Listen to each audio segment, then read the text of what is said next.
And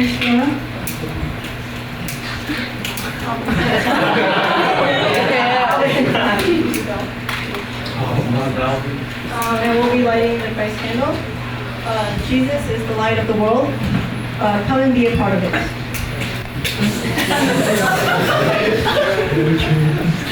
I'm sorry.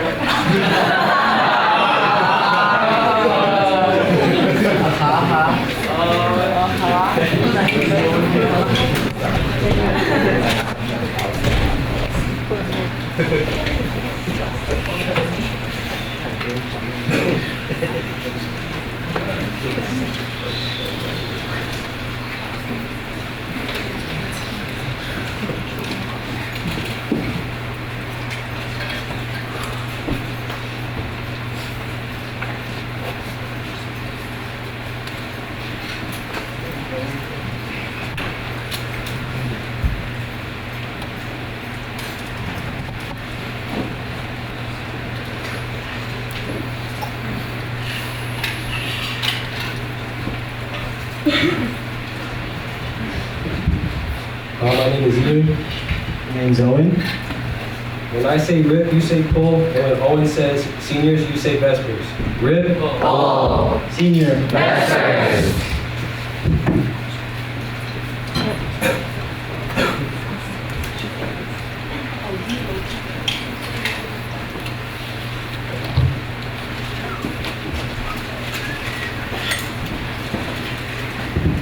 I'm David.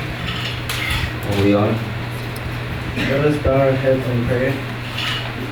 Dear God, thank you for this opportunity for us to spend time with each other at rest.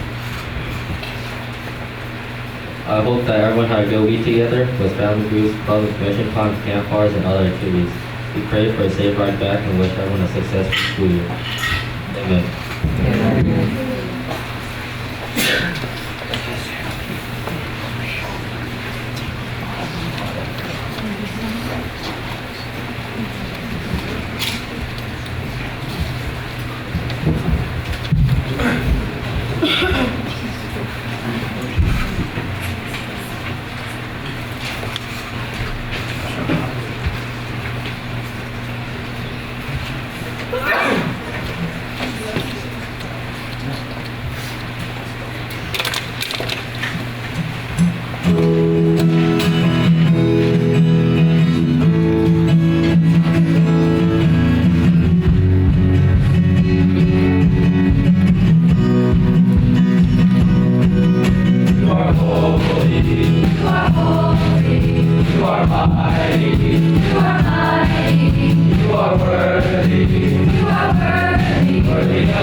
Almighty,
confession and sound confession.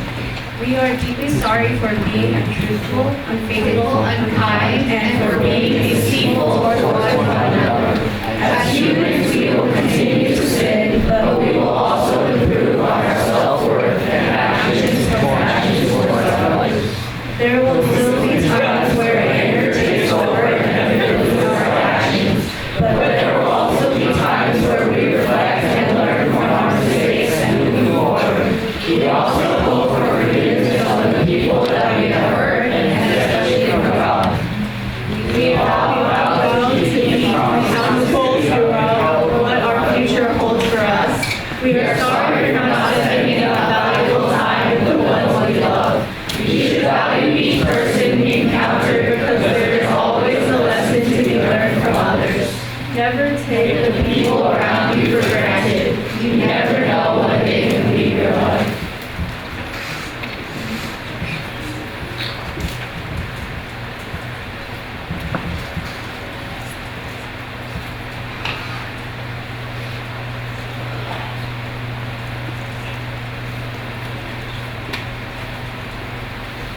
Amen.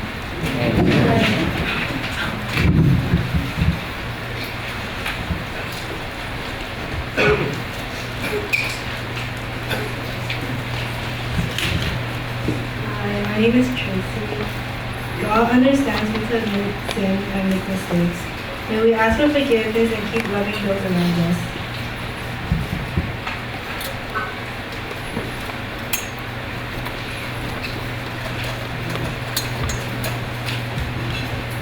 My name is Bryson. My name is Nelson. For the passing of peace, you will say, "May the peace of Christ be with you," and your partner will respond with, "Also with you." And the handshake you give them will be like this. To symbolize the commission name, Ripple. So please get out of your seats and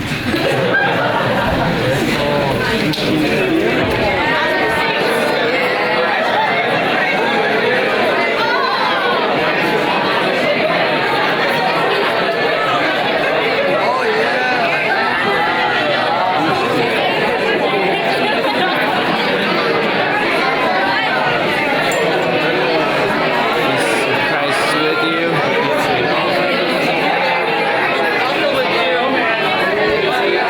Christ with you.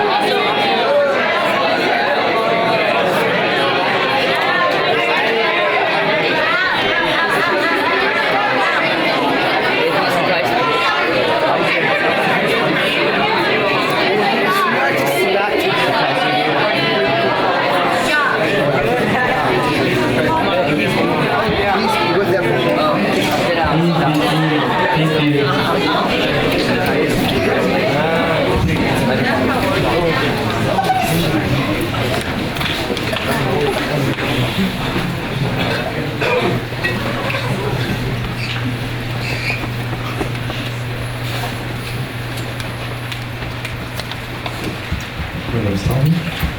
I'm Judas. And we'll be reading from 1 Thessalonians chapter 4, verses 13 through 18. Our brothers, we want you to know the truth about those who have died, so that you will not be sad as those who have no hope.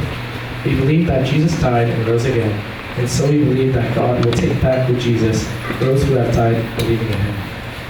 What we are teaching you now is the Lord's teaching. We who are alive on the day the Lord comes will not go ahead of those who have died. There will be the shout of command, the archangel's voice, the sound of God's trumpet, and the Lord himself will come down from heaven. Those who have died believing in Christ will rise to life first. Then we who are living at that time will be gathered up along with them in the clouds to meet the Lord in the air. And so we will always be with the Lord.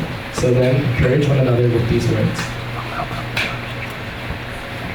So how me and Tommy believe this passage can be interpreted is that people should not allow obstacles that are thrown at them to dissuade them from chasing their beliefs and dreams.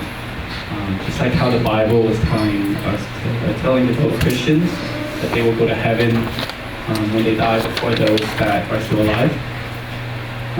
It also tells us that those who overcome their obstacles will meet a goal that's become all the more meaningful. Hi,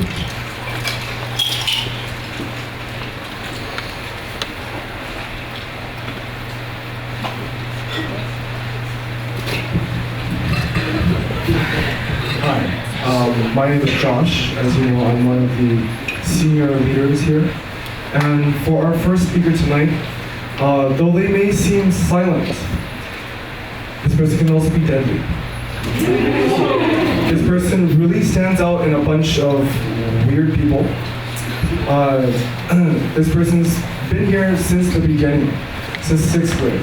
So through this thick and thin, all 6 years, still here and still making each of us laugh in a very different way.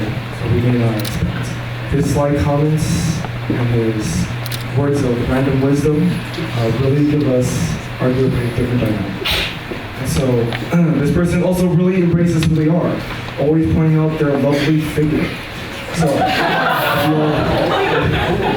if you can, please, I invite up Jesse.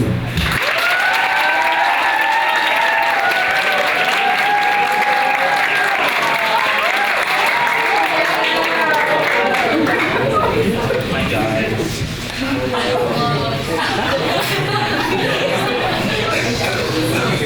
Hi, my name's Jesse.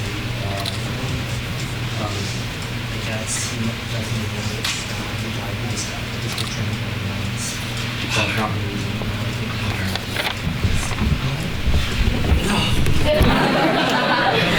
Hi, my name's Jesse, and basically I've been the guy who's like that other guy in 6th grade who's been attempting to randomize. I'm not sure if I'm really talking because it's really bad. Well, so I've been at Cameron House since like 5th grade, but like I started attending programs here during 6th grade. And to be honest, I really found this topic to be in the butt. And after 4 days of brainstorming, I typed it out like legit. I finished typing it up like about 4 hours ago. So this was not very well planned out. And for today, I'll be focusing mainly on that concept. Probably like 20 minutes. So in the beginning of December 2013, my grandfather died in Hong Kong. Prior to that, he had like, he'd been like taking a lot of medications. I don't know for what, but. So, yeah, in case you guys couldn't hear him from.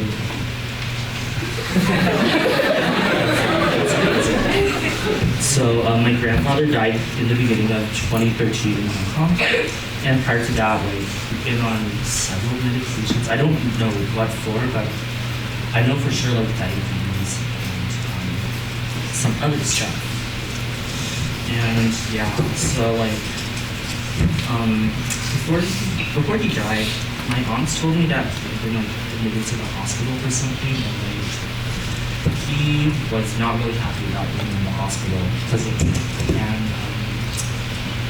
I think he was actually like wildly happy, like legit, he hit a nurse. It was pretty bad.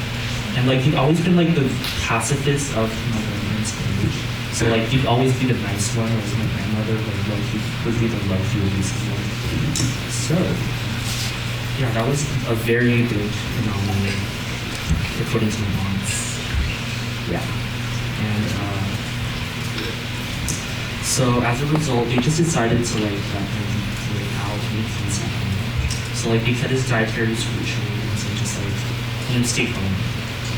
And like, I don't know how much time, but I think it was like a few weeks later, probably 6 or 7. He like passed away in Hong Kong right after dinner in front of the TV and asleep. And upon hearing that, my mom decided to book an emergency flight to Hong Kong. It was definitely an emergency flight because it had a layover. My mom and dad really don't layover flights. It was a bad one, too.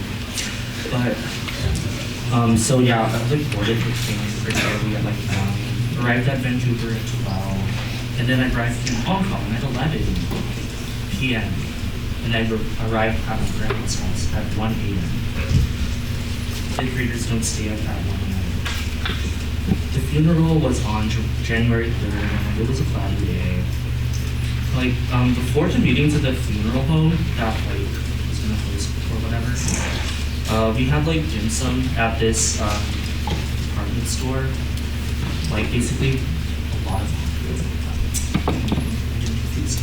So we had dim sum at this restaurant, and, like, it was not a good meal, guys. Like, everyone was not happy at all. Like, everyone was sad. Everyone was quiet, all in anticipation for what was to come.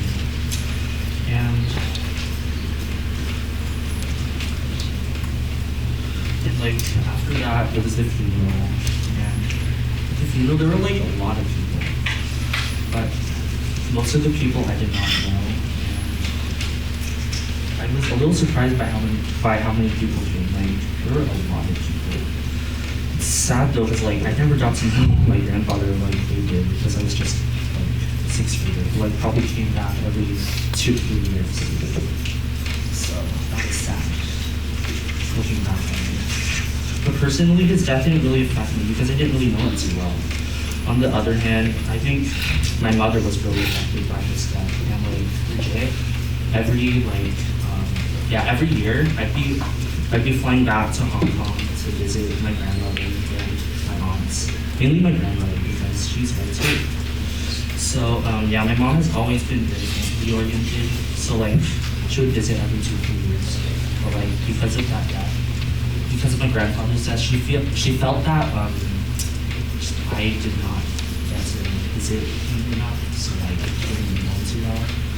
So as a result, she thought that it would be best for my grandmother to like see me more often, so she would like bring me back every year. Like I've been going back for like what 5 or 6 consecutive years. Like this is not so long for me. It's not good for me.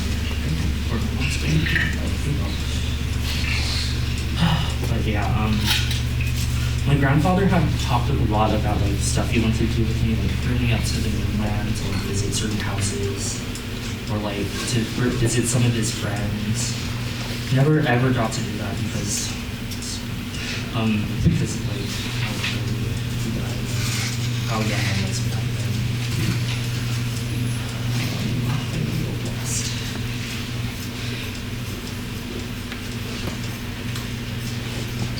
But like ever since my mom started like bringing me back, I've like built a connection with Hong Kong and my relatives.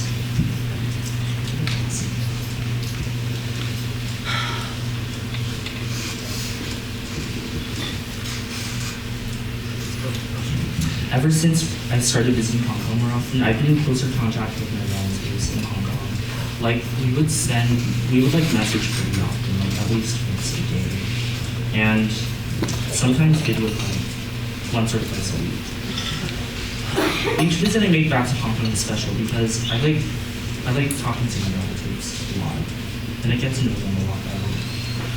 Whenever I visit one of my great aunts, she like talks about how like they like fled from Hong Kong during World War II because of Japanese occupation.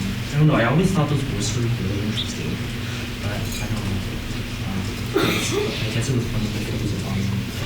But the relatives in Hong Kong really cared about me. Like, the relatives here are really fake. So, I am a lot closer with my family in Hong Kong. And, as a result of that, I guess I've had like a stronger sense of home within Hong Kong and a stronger relationship with my relatives overseas. Yeah. Sorry, this was a bad speech.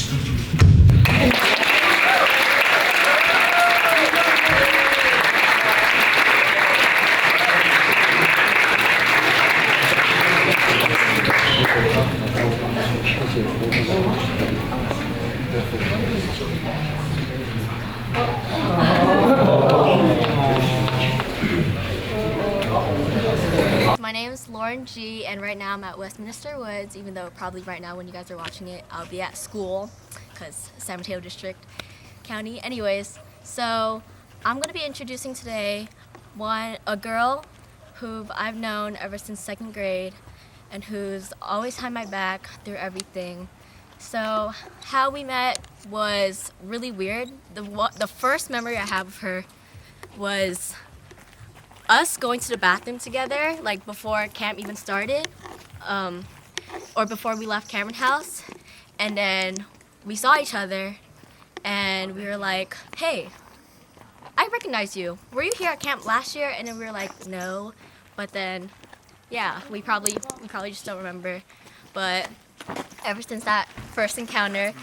What's up, dog? Oh my gosh. Okay, so yeah, we've just always known each other every single year. I've always looked to come back to Cameron House just to see her and to see all my SF friends, because living out in like San Bruno area, it's like an hour or 45 minutes away. You're gonna hit into a tree, turn that way. Anyways, so. Thank you. Just being super far away from them, I could just never hang out with all my SF friends and her who lives in like San Ramon, which is like an hour away. So every single time we see each other, our bond gets stronger and stronger. And even though she hasn't been a leader at Cameron House since sophomore year, every once in a blue moon, at least like 2 times a year, we get to hang out. And most people would like struggle about what to talk about, but every time I see her, we always jump back to being best friends, always talking about our lives, and it's just like always a smooth conversation together, and it's just like, yeah. So yeah. Oh, so I would like to introduce Jasmine Lamb.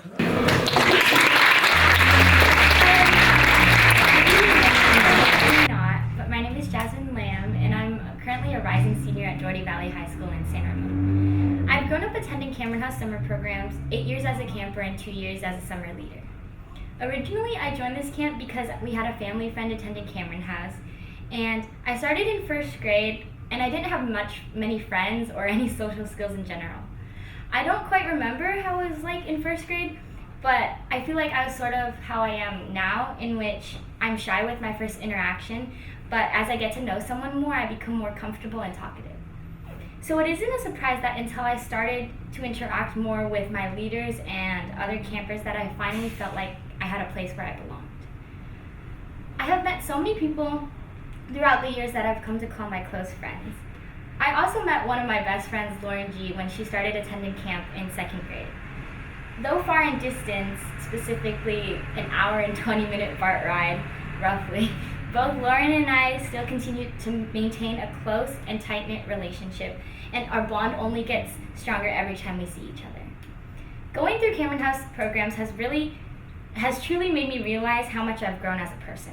I can testify as to how I've changed because of my time at Cameron House throughout the past decade. As a young little camper, I loved stealing my leaders' hats and caps and wearing them for myself. I vividly remember stealing Ryan Lamb, one of my first leaders, caps every day at camp. As I grew older, I stopped taking my leaders' caps and began to mature.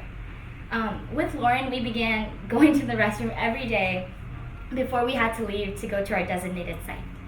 I remember Lauren and I would always say that we needed to go to the bathroom, whether we did or didn't need to go, just to be able to hang out with each other and hang out with some of our favorite leaders. As the years progressed and it was time for me to become a leader myself, I was intimidated, to say the least. But I felt like I got the hang of it pretty quickly because I've been observing what my leaders did over the years.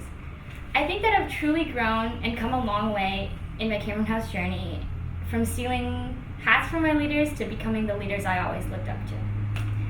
Diverging from the topic of change, for those of you who don't know, San Ramon is like a 45-minute BART ride away from San Francisco, and because of my distance, I'm unable to participate in many Cameron House programs like going to club, going to fellowship, or like Girls on Fire, and even West. But every summer I look forward to being able to see everyone who I've practically grown up with, and along with meeting new people. Take going to club, for example. I'm usually able to go to a full club night once or twice a year, and because I have no way of getting home at the end of the night. Because my opportunities are so scarce, I have learned to cherish every moment I have at Cameron House. Everyone I've met at Cameron House holds a very special place in my heart. When thinking about life and death, I can't imagine a world without Lauren or Nathan or Felix or Leon. The list goes on. But giving it some thought, if Lauren were to die tomorrow, I wouldn't know what I would do with myself. If anyone in my commission were to die, better yet, anyone in this room, I would be devastated. I wouldn't know how to feel. I would feel like there's a part of me just torn away. I would probably think that my whole world has been turned upside down in a matter of minutes. And thinking deeper, I want you to think for a moment. If your best friend were to have no tomorrow, how would you feel? Or would you have a fond last memory, or would you feel a sense of regret for not treasuring every moment you spent with them? Did you say everything you wanted to say? For me, at the moment, I have not. I have so much left to say. Lauren and I bonded over countless long, late-night talks, boba runs, and sleepovers. She's my go-to whenever I have tea, and I'm hers. Our bond only grows stronger every time we would talk. Whether the conversation was lighthearted or deep and sentimental. Although we have many ups and downs throughout the years, we are still extremely close. She has made such an impact on my life, whether she knows it or not. And her attitude and infectious charisma has influenced me to become more social, more outgoing, and overall a better person. Losing her would be like a part of me just stripped away that could never be replaced.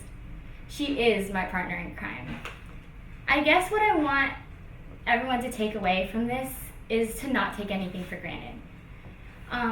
This summer I went on an educational trip to Ecuador, and while I was there we visited an elderly home in which most people there were poor and abandoned by their families, and seeing how happy people are living in a seemingly poor and undeveloped or developing nation compared to the US greatly opened my eyes to the many privileges that we possess just simply living in the US.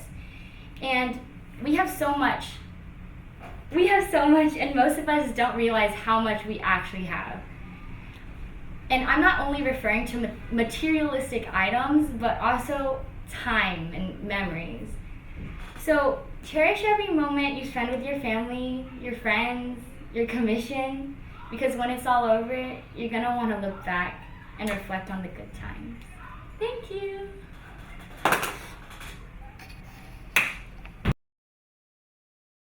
Even if anyone in my commission were to die, oh no, we're restarting that. That's so bad. Cameron House programs, and for restart. Why? And I started as a first grader. Oh no, that's end.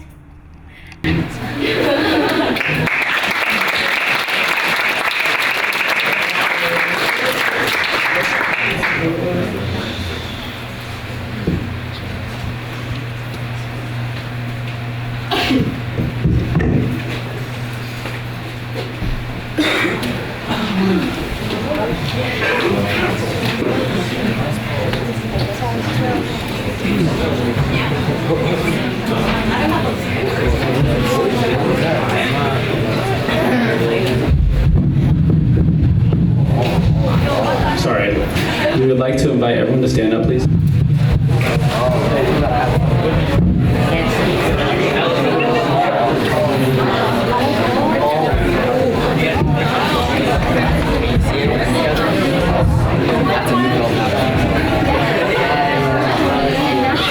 I can't see that, but I can see it.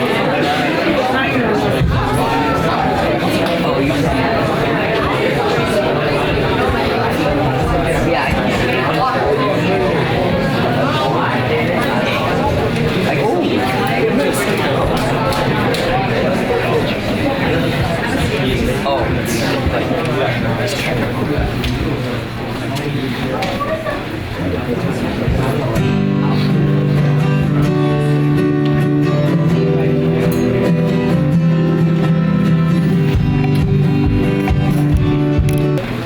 so personal in his voice.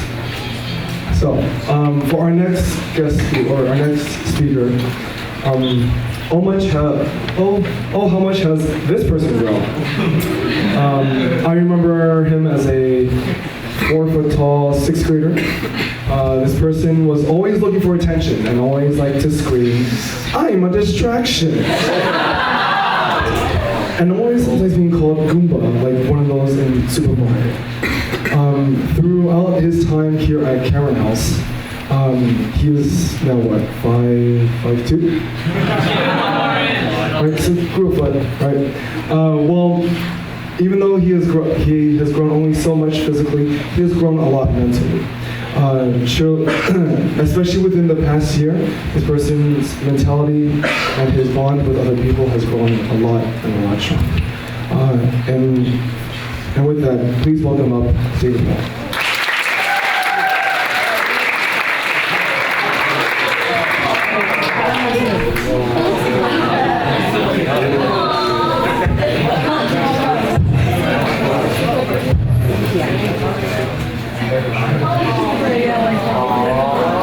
I'm David Huang.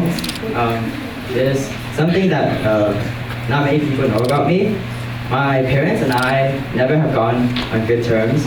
We never get along. We get pissed off at each other really quickly. We always had angry and violent relationships, which we're always involved in physical and verbal fights. My sister was the middle person who I always talked to get the steam off and help diffuse situations. One day she went to Taiwan for an internship, and there's a day where me and my parents had a fight. Things have gone so bad that the police were called.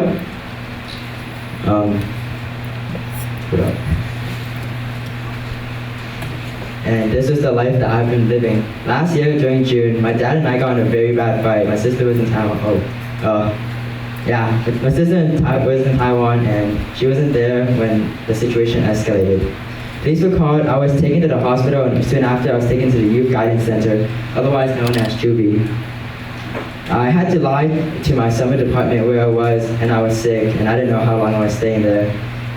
That was when I despised my parents for placing me there for 3 weeks, and then I was placed in the court system and I had a criminal record for assault against my parents.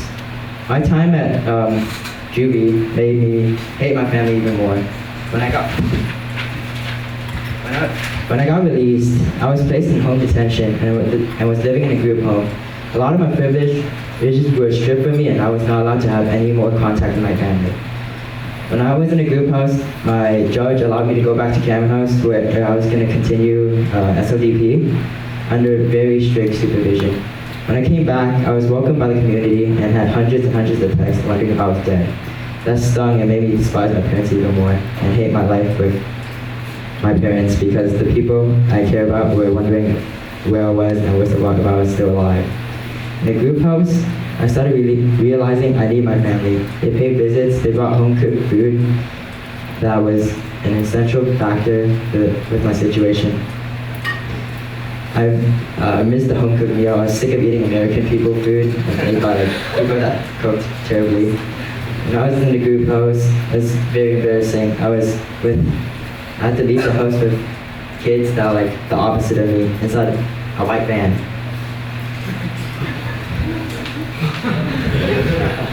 I was forced to go to therapy where it was just a time where my parents would just point out my flaws, and I thought my relationship would just stay the same because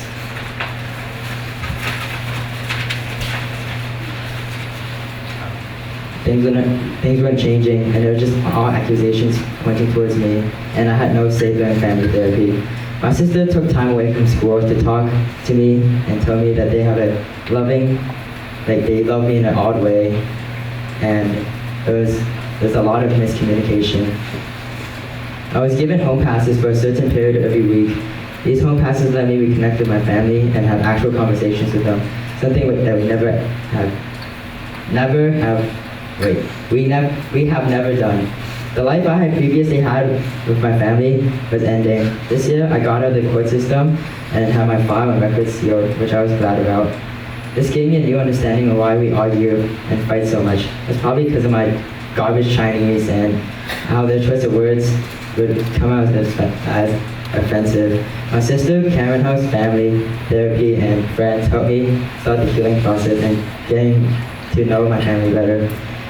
My family has gone peaceful and have a better understanding about where we come from, but we're still not perfect. We never get in arguments, but we always get into arguments from time to time, but it never escalates. The old toxic life I had with my parents is now dead. And this new relationship, this new life has just begun. I hope that it continues to improve. Thank you for listening.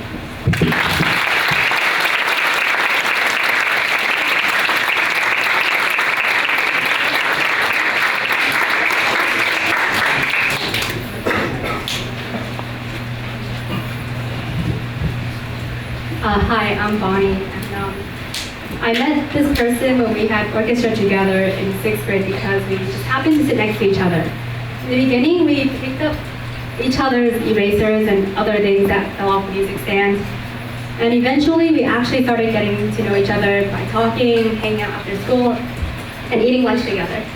We grew closer and closer until we became best friends, even though one time she hit me in the face with a violin by accident and gave me a bloody nose.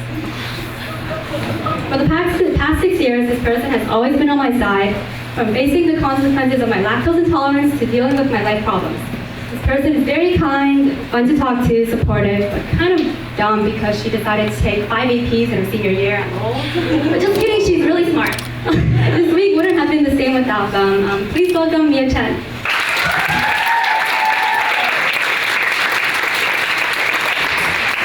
Thanks, Bonnie, for the great introduction.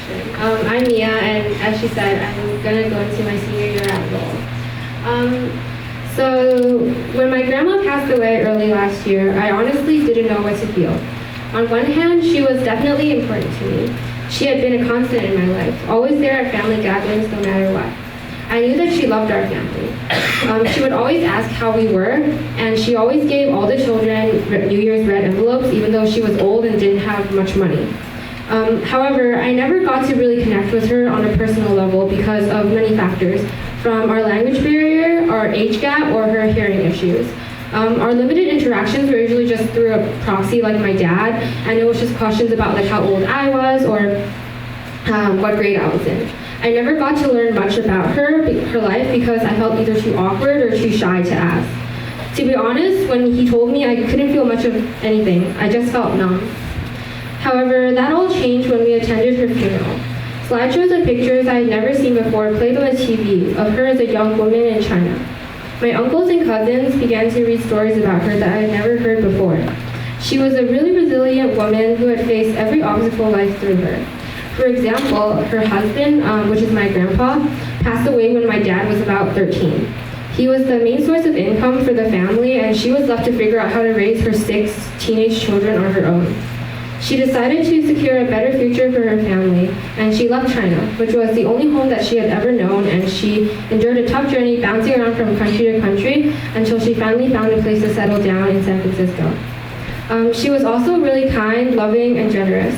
My uncles talked about how she cleaned the entire house's dishes every day, even though her body was really frail. Even though everyone told her to stop and just rest, she wanted to make life easier for all my children and grandchildren. I felt like I finally got to know the real her, the person who would do anything to protect her family and keep them safe and happy. I didn't expect to feel such deep emotion at the funeral because of my disconnect with my grandma, but my cousins and I cried throughout the entire funeral. When I left, a mixture of feelings bubbled up, from regret that I hadn't taken an interest sooner, but happiness that she was able to live a long and fulfilling life. After that day, I was shocked, and it felt like a veil had been lifted from my eyes. I felt deeply sorry that I was only able to learn about my grandma's life after she had passed away and not firsthand from her. However, I took it as a lesson to actively try to learn more about everyone in my family's experiences and history. I took my relatives for granted. They're the people who are always there offering me another plate of food or talking about how tall I was, but I never listened to their childhood stories or the different struggles they faced over the years. Our relatives, and especially the elderly in our lives, have such fascinating lives and stories to tell. Death is a part of all our lives, but by taking the time to truly get to know our loved ones and appreciate them, we can keep them alive in our memories. Thank you.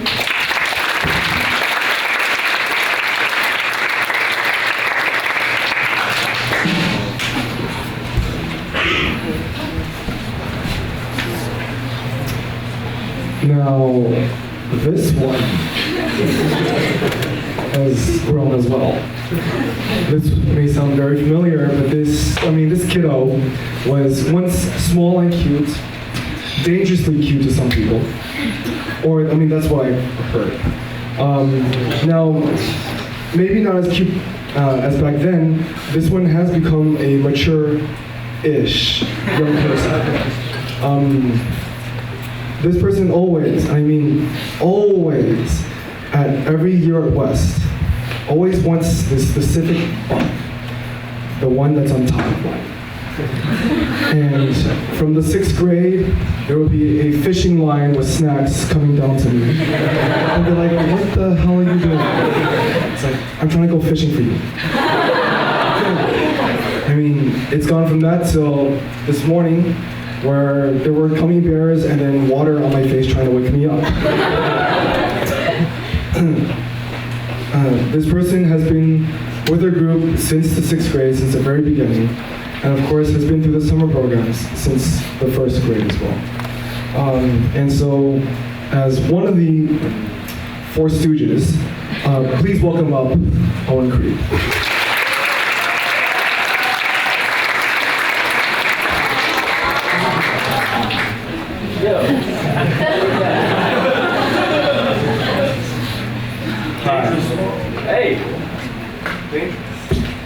Hi, my name is Owen Creed, and I'm a 12th grader at Lincoln High School. This week's theme is the nature of time, embracing the season of change. Today's theme is life and death. At first, I didn't know what to talk about, but as I thought about it, I came up with multiple ideas. I thought about my life and the multiple instances of life and death in it, but I couldn't pick out an idea that really stood out to me. I was going to a club one day, and as I walked by my grandpa's old bakery on Broadway, it hit me. I'm going to talk about a time of death in my life and a moment that I embraced change. In the beginning of my freshman year, my grandpa passed away and it hit me hard. My grandpa was very caring, strong, and had lots of love for his family. Even though I couldn't communicate the best with him because he only spoke Chinese and my Chinese isn't very good, I still felt a strong connection with him because he was the one family member that I visited and saw the most. I felt a strong connection because he would always make me food and look after me and my siblings when my parents were busy and made me feel close to him despite the language barrier. I felt his love and care for me through his actions and how he treated me. I remember how my family used to always go to his house in Oakland or his bakery in Chinatown to visit him or go out to eat with him.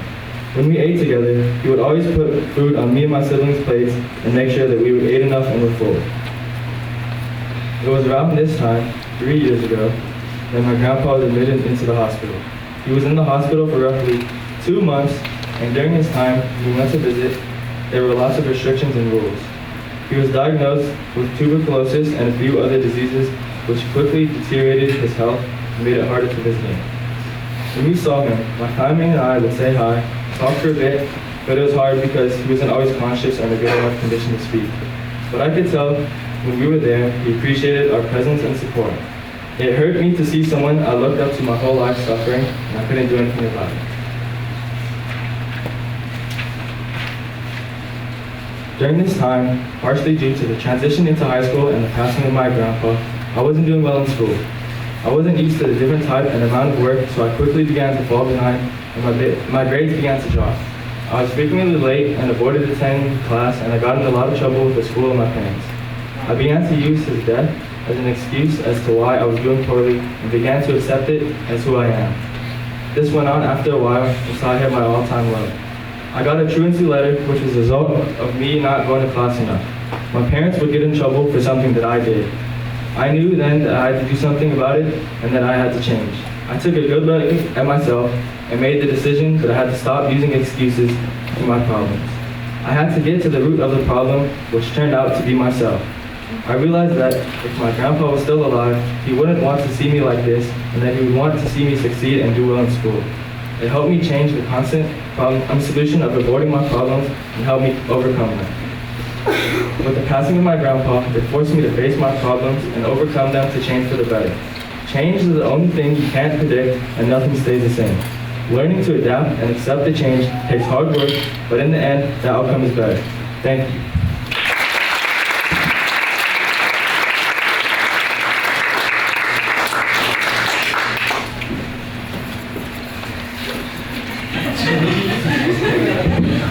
It takes a toll on your back getting up and down, up and down. All right, so this one has been part of our group again from the beginning. This person, it's really weird that you see him without a hat. This person always wears a baseball cap and is always checking the baseball scores. This person has had a tough time in the past year, and everyone was there for him. But through the thick and thin that he has gone through and our group has gone through, you can definitely tell this person will be missing from our group at any time. I'm kind of sick. And so this person, you can also definitely tell if they're in the room or not. You can sometimes hear a horse galloping through the room. It's kind of weird, but like, you know it's him. That's just how it is. And so with that, if you can please welcome up Justin Black.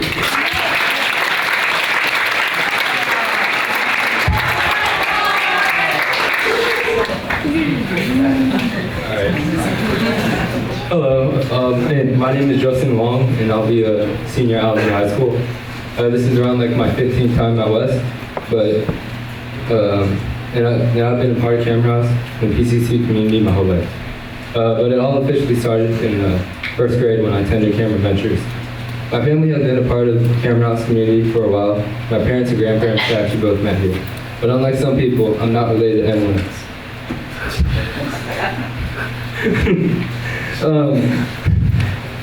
My family's connection to Cameron House all started when my granddad was first introduced to the programs when he was a teenager. He was part of the first youth group attending Cameron House and helped view the original Cameron House plays and first carnival. His group consisted of futures, doctors, lawyers, and our granddad became orthodontist. He was very successful at his job, which led to him creating many unique opportunities and experiences in his life. As a kid, my granddad lived a few blocks from my house. Often looked after me as a kid and kept me occupied, helping with homework and teach me different skills. The skills he taught me shaped me and helped me become the person I am today. If it were not for my granddad, I would never have been introduced to Cameron House and this community. Over these years, my connection to this community and friends have grown. During winter break junior year, our club went to Tahoe. During this weekend, we were having so much fun I was having so much fun with my club and friends. We laughed and bonded over the stupidest things. When the trip first started, I forgot all about my worries and escaped reality. As the trip came to an end, and we began to go back to the city, I noticed my phone had been blowing up while I was gone. While I had been having the time of my life, my granddad had passed. Even though I knew he was sick, it hit me harder than I thought it could. All my memories began to rush back. Just the simple things. How he always had the stupidest and funniest jokes, and how he cared about anything I told him. Remembering when we played chess every week, I watched baseball, and I watched him make some of my favorite meals, made me think and ponder. Why didn't I spend all the time I could with him? See my grandparents grow old and move to a retirement home and not do the usual things they used to do. It should have made me realize that I used excuses that covered up that I was being too lazy to go to their house. This made me feel guilty and everything all my students. I then realized I was stuck in the back of the Silver Bullet miles away from home. Sitting in the car trying to hide my feelings from my friends was very difficult because no one knew the situation I was going through. I was able to get a ride home, and for 3 weeks, I didn't go to Cameron House to talk to anyone. During this time, I completely shut down in school to my parents and lost interest in everything. I truly did not believe anything could cheer me up and put a smile on my face. As the week passed on, looking at our group chat, I began to realize all the things that I've missed. Stupid jokes, the idiotic ideas made me rethink why I was not attending club. Thinking it over more, I miss messing around and having fun with my friends. My granddad's influence still affects the decisions I make. To this day, carrying on the tradition to go to Cameron House and creating lasting memories with friends feels like I'm honoring his legacy and impact on me. I slowly started returning back to normal and go back to club each week. My granddad passing impacted me and started many changes, which led me to understand how important family is and how I need to spend time with everyone and cherish my time with them. I realized I needed to spend time with the people I cared and loved cared about and loved. After reflecting and accepting what had happened, I realized he left me with so many things and has impacted my life more than I could see. He introduced me to this community and all the friends that I made. Even though he passed, his legacy allows me to create new friends that I would never have. He had more impact on my life than I would have ever realized. Thank you for listening.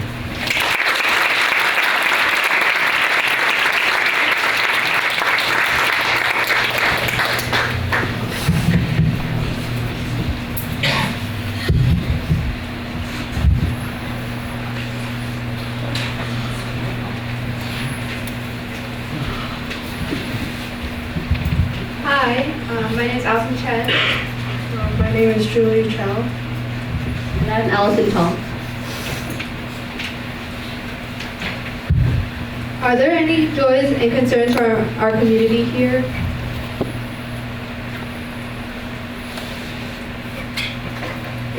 Alan's nosebleed soft. God, in your grace. Hear our prayers. Any others?